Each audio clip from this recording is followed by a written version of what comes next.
kamahal na may kagalakan. Maraming salamat, aking Ama. Kung kayo'y nagagalak sa pag-alay ninyo ng mga papuri at awitin sa Diyos, higit ang Diyos sa kalangitan. Mga angeles din, ay nag-aawitan at ang kanilang mga propeta ay nagtutulong. Kasabay ng pagpupuri sa sanlibutan. Ganun nga ang nararapat ating gawin ninyong lahat.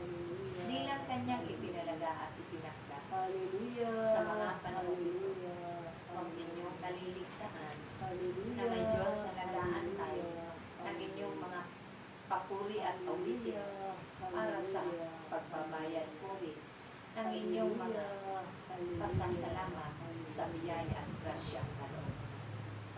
Huwag ninyong kaliligtaan. Ganun din ang pasasalamat ninyo sa inyong mga buhay na taglay-taglay pa ng bawat isa. Kasiglahan at kagalakan at marami pang biyaya na dumadalo sa bawat buhay. Pasalamatan din ninyo ang mga tiisin, pagsasakripisyo at mga pagdurusa ninyo sa mga pasanin ninyo sa araw-araw na inyong paglalakbay sa mundo. Dahil nakakayanan pa ninyo ito sa awa at habag ng Diyos sa tulong niya magpakailanman. Huwag ninyong kalilimutan na kayo man ay mga estranghero lamang dito sa lupa.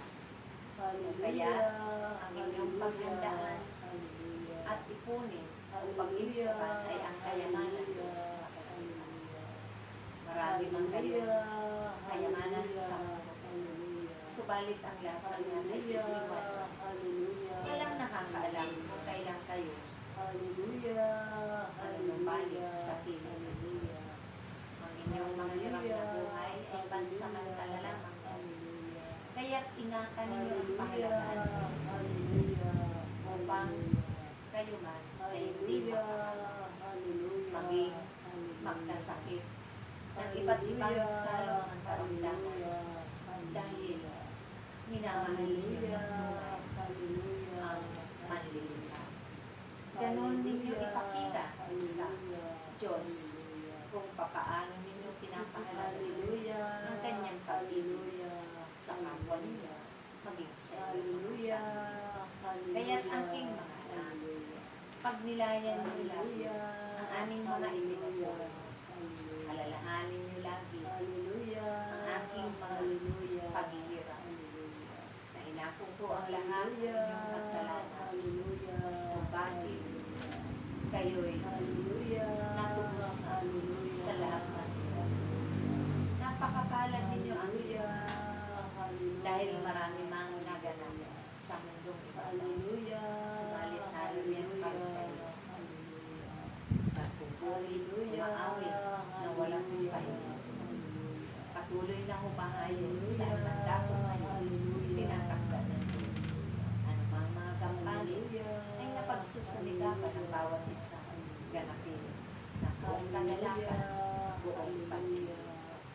Naway, hindi ito maputol ang inyo. Magpatuloy lamang ito. Dahil ang inyong buhay ay minsan lang daraan sa pagkakataon. Kaya, lagi kayong handa sa lahat ng oras. Ako, si Jesus, ang katotohanan. Ako ang daan patungo sa Ama. Kung kaya't ang inyong anak, umasa kayo sa akin. Panghawakan ninyo ang aking mahal at salita. Dahil kailanman maglaho ang lahat. Ngunit ang salita ay tunay na magigipapag at ang kapag ng Diyos. Kaya, aking mga anak, magkaisa lang kayo.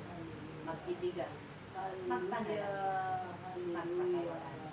Dahil ang isang nagapaglingkod ng Diyos, laging pinapatutuhanan ang kanyang mga pag-aalay ng sarili para sa kapwa higit sa Diyos.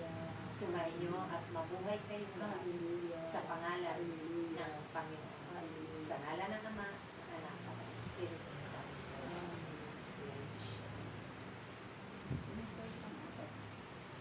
Brother,